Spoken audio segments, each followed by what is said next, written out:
ಉಡುಪಿ ಜಿಲ್ಲೆಯ ಬೈಂದೂರು ತಾಲೂಕು ಪ್ರಾಕೃತಿಕವಾಗಿ ಸಮೃದ್ಧವಾಗಿರುವ ತಾಲೂಕುಗಳಲ್ಲಿ ಒಂದು.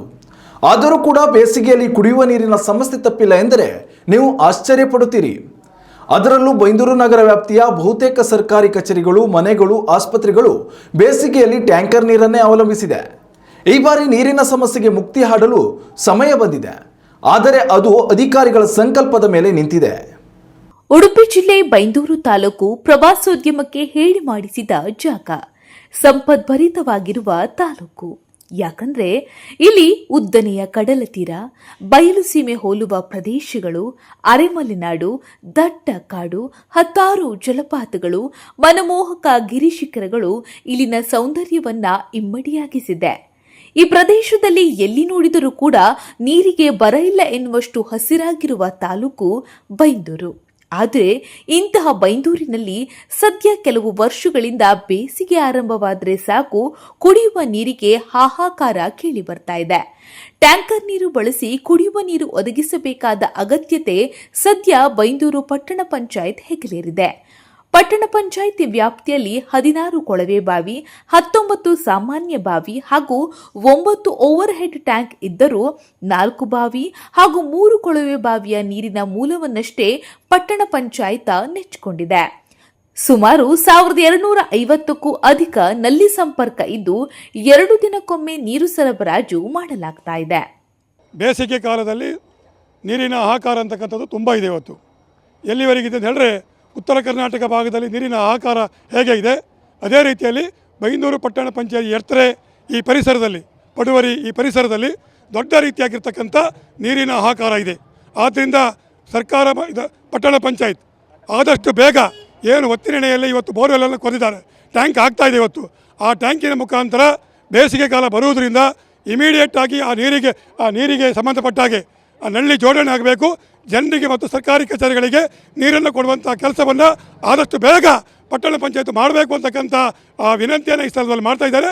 ಇನ್ನೊಂದು ಹೇಳ್ತಾ ಇದ್ದೇನೆ, ಯಾಕೆಂದರೆ ಸರ್ಕಾರ ಇವತ್ತು ಜಲ್ ಜೀವನ್ ಮಿಷನ್ ಮುಖಾಂತರ ನೀರನ್ನು ಕೊಡಬೇಕಂತೇಳಿ ಇಡೀ ದೇಶದಲ್ಲಿ, ರಾಜ್ಯದಲ್ಲಿ ದೊಡ್ಡ ರೀತಿಯಾಗಿರ್ತಕ್ಕಂಥ ಹಣವನ್ನು ಇವತ್ತು ಸರ್ಕಾರ ಕೊಡ್ತಾ ಇದೆ. ಆದರೆ ಇವತ್ತು ನನಗೆ ತಿಳಿದ ಮಟ್ಟಿಗೆ ಯಾವ ಗ್ರಾಮದಲ್ಲಿ, ಯಾವ ಜಿಲ್ಲೆಯಲ್ಲೂ ಸಹ ಜಲ್ ಜೀವನ್ ಮಿಷನ್ನಿಂದ ಯಾವ ನಳ್ಳಿಯಲ್ಲೂ ನೀರು ಬರ್ತಾ ಇಲ್ಲ. ಆದ್ದರಿಂದ ಸರ್ಕಾರ ಮತ್ತು ಜಿಲ್ಲಾಡಳಿತ ಆದಷ್ಟು ಬೇಗ ನಿಗಾವಹಿಸಿ ಪ್ರತಿ ಮನೆಗೂ ನೀರು ಕೊಡುವಂಥ ಕೆಲಸವನ್ನು ಜಲ್ ಜೀವನ್ ಮಿಷನ್ ಏನಿವತ್ತು ಹಣವನ್ನು ಇವತ್ತು ಹಾಕಿದೆ, ಆದಷ್ಟು ಬೇಗ ಜನರಿಗೆ ನೀರನ್ನು ಕೊಡುವಂಥ ಕೆಲಸವನ್ನು ಮಾಡಬೇಕು ಅಂತಕ್ಕಂಥ ವಿನಂತಿಯನ್ನು ನಾನು ಈ ವೇದಿಕೆ ಮುಖಾಂತರ ಮಾಡ್ತಾ ಇದ್ದೇನೆ. ಇನ್ನು ಬೈಂದೂರು ಪಟ್ಟಣ ಪಂಚಾಯಿತಿ ವ್ಯಾಪ್ತಿಯ 24,753 ಜನಸಂಖ್ಯೆಯಲ್ಲಿ ಪಡುವರಿ ಗ್ರಾಮದಲ್ಲಿ 1,308 ಕುಟುಂಬಗಳು, ಎಡ್ತರಿ ಗ್ರಾಮದಲ್ಲಿ 1,463 ಕುಟುಂಬಗಳು, ಬೈಂದೂರು ಹಾಗೂ ತಗ್ಗರ್ಸೆ ಗ್ರಾಮಗಳಲ್ಲಿ 1,070 ಕುಟುಂಬಗಳು ಸೇರಿದಂತೆ ಒಟ್ಟು 3,841 ಕುಟುಂಬಗಳು ಕುಡಿಯುವ ನೀರಿನ ಸಮಸ್ಯೆ ಎದುರಿಸ್ತಾ ಇವೆ. ಆದರೆ ಈ ಬಾರಿ 4-5 ಬಾರಿ ಮಳೆ ಬಂದ ಕಾರಣ ನೀರಿನ ಸಮಸ್ಯೆ ಉಂಟಾಗದು ಎಂಬ ವಿಶ್ವಾಸದಲ್ಲಿವೆ ಈ ಕುಟುಂಬಗಳು. ಆದರೆ ಸರ್ಕಾರಿ ಆಸ್ಪತ್ರೆ ಮತ್ತು ಪೊಲೀಸ್ ನಿವಾಸಗಳಿಗೆ ನೀರಿನ ಸಮಸ್ಯೆ ಇದ್ದು, ಒತ್ತಿನಡಿಯಲ್ಲಿ 6 ಲಕ್ಷ ಅಂದಾಜು ಮೊತ್ತದ ಓವರ್ ಹೆಡ್ ಟ್ಯಾಂಕ್ ನಿರ್ಮಿಸಲಾಗಿದ್ದು, ಪೈಪ್ ಜೋಡಣೆ ಕಾರ್ಯ ನಡೀತಾ ಇದೆ. ಕೊಳವೆ ಬಾವಿಯ ಮೂಲಕ ನೀರು ಸಂಗ್ರಹಿಸಿ 2 ಹಂತವಾಗಿ ಪಡುವರಿ ಭಾಗಕ್ಕೆ ಹಾಗೂ ಸರ್ಕಾರಿ ಆಸ್ಪತ್ರೆ ಮತ್ತು ಪೊಲೀಸ್ ನಿವಾಸಗಳಿಗೆ ನೀರು ಪೂರೈಸಲು ಸಿದ್ಧವಾಗಿದೆ. ಹೊಸ ಯೋಜನೆ ರೂಪಿಸಲು ಪಟ್ಟಣ ಪಂಚಾಯಿತಿ ಸಮಿತಿ ರಚನೆಯಾಗದ ಕಾರಣ ಅನುದಾನ ಬಿಡುಗಡೆಗೊಳ್ತಾ ಇಲ್ಲ. ಮುಂದಿನ ದಿನಗಳಲ್ಲಿ ಜಲ್ ಜೀವನ್ ಮಿಷನ್ ಯೋಜನೆಯ ಅಡಿಯಲ್ಲಿ ವಾರಾಹಿಯಿಂದ 4 ಓವರ್ ಹೆಡ್ ಟ್ಯಾಂಕ್ಗಳಿಗೆ ನೀರು ಸರಬರಾಜು ಆಗುವ ಭರವಸೆ ಇದೆ ಎನ್ನುತ್ತದೆ ಮೂಲಗಳು. ಪಟ್ಟಣ ಪಂಚಾಯಿತಿ 2 ವಾಹನಗಳಿಗೆ 2,000 ಲೀಟರ್ ಸಾಮರ್ಥ್ಯದ 2 ಟ್ಯಾಂಕ್ ಅಳವಡಿಸಿದ್ದು, ತುರ್ತು ಸಂದರ್ಭ ಎದುರಾದಲ್ಲಿ ನೀರು ಸರಬರಾಜು ಮಾಡಲು ಸನ್ನದ್ಧವಾಗಿವೆ. ಇದರ ಜೊತೆಗೆ ಈಗಾಗಲೇ ಗಂಟಿಹೊಳೆಯಲ್ಲಿ ನದಿಗೆ ಅಣೆಕಟ್ಟು ನಿರ್ಮಿಸಿ ಅಲ್ಲಿಂದ ಓವರ್ ಹೆಡ್ ಟ್ಯಾಂಕಿಗೆ ನೀರು ಹರಿಸಲು ಸಮಗ್ರವಾದ ವಿಸ್ತೃತ ವರದಿ ತಯಾರಿಸಿ ಯೋಜನೆ ರೂಪಿಸಿ ಸರ್ಕಾರಕ್ಕೆ ಕಳುಹಿಸಲಾಗಿದೆ. ಸರ್ಕಾರದಿಂದ ಅನುದಾನ ಬಂದಲ್ಲಿ ಮುಂದಿನ ದಿನಗಳಲ್ಲಿ ಬೈಂದೂರು ಭಾಗಕ್ಕೆ ನೀರಿನ ಸಮಸ್ಯೆ ಎದುರಾಗುವುದು ಎಂದು ಬೈಂದೂರು ಪಟ್ಟಣ ಪಂಚಾಯಿತಿ ಮುಖ್ಯಾಧಿಕಾರಿ ಅಜಯ್ ಭಂಡಾರ್ಕರ್ ತಿಳಿಸಿದ್ದಾರೆ. ಈಗ ನೀರಿನ ಬಗ್ಗೆ ನಾವು ನಿರೀಕ್ಷೆ ಇಟ್ಕೊಂಡು ಒಂದು ಪಟ್ಟಣ ಪಂಚಾಯತ್ನ ವ್ಯಾಪ್ತಿಯ ಒತ್ತಿರಣೆ ಗುಡ್ಡೆ ಮೇಲೆ ಒಂದು ಓವರ್ ಹೆಡ್ ಟ್ಯಾಂಕ್ ಅನ್ನ ಕನ್ಸ್ಟ್ರಕ್ಟ್ ಮಾಡಿದೀವಿ. 50,000 ಲೀಟರ್ ಇದು ತುಂಬಾ 2020ರದ ಪ್ರಾಜೆಕ್ಟ್ ಆಗಿತ್ತು. 2025ರಲ್ಲಿ ಕಂಪ್ಲೀಟ್ ಆಗಿದೆ. FC ಮತ್ತು ಫಾರೆಸ್ಟ್ ಕ್ಲಿಯರೆನ್ಸ್ ಅದಕ್ಕೆ ಸ್ವಲ್ಪ ಟೈಮ್ ತಗೊಳ್ತು. ಬಟ್ ಈಗ ಕಂಪ್ಲೀಟ್ ಆಗಿ ಸಾರ್ವಜನಿಕರ ಉಪಯೋಗಕ್ಕೆ ಲಭ್ಯವಾಗಿದೆ.